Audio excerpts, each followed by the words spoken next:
ជំរាបសួរបងប្អូនឥឡូវនេះយើងមកដល់បរិវេណវត្តកំពង់ឃ្លាំងយុវជនគាត់កំពុងតែធ្វើរូបតុក្កតាត្រីចាមើលហ្វេនខ្ញុំដើរតាមពីក្រោយយេយេយេយេរួចបានច្រើនណាស់នេះជំរាបសួរបងម្ដងទៀតខ្ញុំឈ្មោះឆាន់ចម្រើន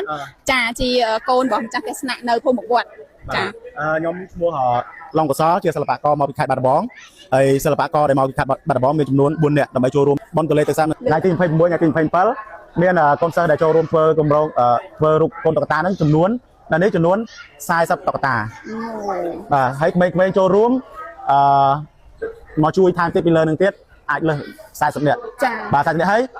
មាន60តុក្កតាទៀតដែលយកមកពីកំពង់ភ្លុកមកចុះចូលចំនួន60ចាអញ្ចឹងសរុបទាំងអស់100តុក្កតាដើម្បីចូលរួមនៅក្នុងកម្មវិធីសមុទ្រទឹកសាបនៅកំពង់ឃ្លាំងគុណទន្លេសាបបាទគុណទន្លេសាបបាទចាបងអញ្ចឹងអ្នកដែលគាត់ត្រូវតឡើងហើយនិងអ្នកគាត់ចូលទាំងអស់ហ្នឹងគឺជាអ្នកដែលត្រូវកាន់តុក្កតានឹងហើយក៏មិនដែរបងអ្នកដែលនិយាយទៅអ្នកដែលធ្វើមកធ្វើតម្លៃតុក្កតាហ្នឹង40ហ្នឹងគាត់អ្នកកាន់តុក្កតារបស់គាត់ខ្លួនគាត់ផ្ទាល់ហើយ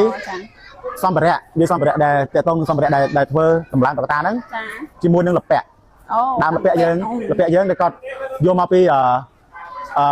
អ្នកដែលសៀមរាបដែលគាត់កាប់មកពីចាស់គាត់កាប់មកពីកំពង់ធំហើយមាននៅក្នុងសៀមរាបនេះដែរក្នុងសៀមរាបដែរជួយចាស់បាទនៅសហគមន៍បាទហើយជាមួយនឹងអាស័យអញ្ចឹងអាស័យយើងអាស័យស្គុតយើងហ្នឹងហើយនឹងអាកណ្ដាស់ឃើញកណ្ដាស់បន្ទោនេះគឺជាកណ្ដាស់ប្រេងគេហៅកណ្ដាស់ប្រេងតែផលិតមកពីកាំងទៅកាំងទៅមិនផ្លាស្ទិកទេណាបងប្អូនវាគឺជាកាំងទៅដែលផលិតហើយថាកណ្ដាស់ប្រេងមែនទេបាទកណ្ដាស់ប្រេងហើយវាជួយកាត់បន្ថយផ្លាស្ទិកហ្នឹងបាទពេលយើងប៉ះហើយគឺវាអត់មានពាក់ព័ន្ធទៅនឹងការបោះចោលផ្លាស្ទិកបាទអានេះដាក់លាយបងអូខេបងចាល្អមែនទេអញ្ចឹងយើងមានវត្ថុធាតុដើមលពាក់អាស័យជាមួយស្កុតហើយនឹងពូលរួមទាំងกระดาษដែលធ្វើពីកាំងពៅដែលវានឹងរលាយចាអញ្ចឹងគឺអត់ប៉ះពាល់ទៅនឹងបរិស្ថានទេបើសិនយើងដឹងយើងចូលមកយើងគិតថាអូប្រហែលជាផ្លាស្ទិកព្រោះអីមើលទៅវារាងស្រាលប៉ុន្តែមិនមែនផ្លាស្ទិកទេណាបងប្អូនកុំយកច្រឡំនិយាយរួមគិតគូរបានមកចាត់ល្អមែនទេចាអញ្ចឹងប្រហែលថ្ងៃហើយដែលបងដឹកនាំយុវជនឬក៏ក្មេងៗធ្វើនៅនេះ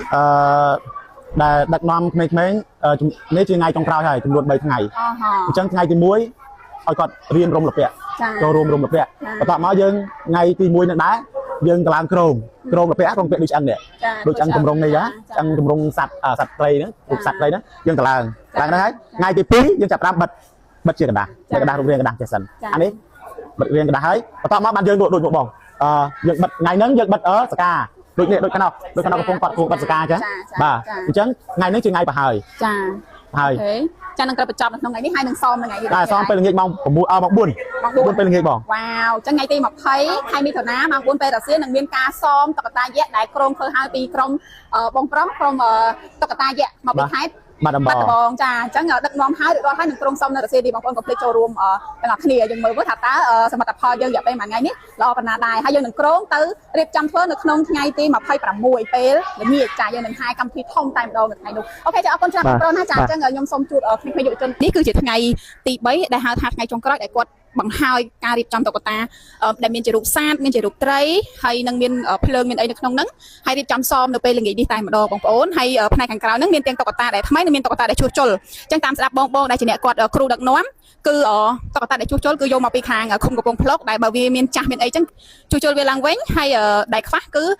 យើងធ្វើថ្មីសរុបទាំងអស់ចំនួន100តុក្កតាចាច្រើនណាបងប្អូនច្រើនមែនទែនហើយនៅនោះមានត្រីមានអីចាអូច្រើនខ្លាំងហើយស្អាតបងប្អូនស្អាតយើងគ្មាននៅនេះអត់មានជួលគេណាគឺជាបងប្អូនយុវជនស្ម័គ្រចិត្តដែលគាត់រៀននៅវិទ្យាល័យកំពង់ឃ្លាំងក៏ដូចជាមានផ្ទះសម្បែងនៅក្នុងឃុំនេះតែម្ដងចាអ៊ុយស្រស់ដៃស្រស់ជើងគ្នាល្អមែនទែនគួរស្រឡាញ់បណ្ដោយគាត់ឲ្យរស់រាយចាហើយមានតែខ្លះហ្វេនខ្ញុំទៀតហ្វេនទេសនា63ទៀតចាអូលយខ្លាំងបណ្ដោយ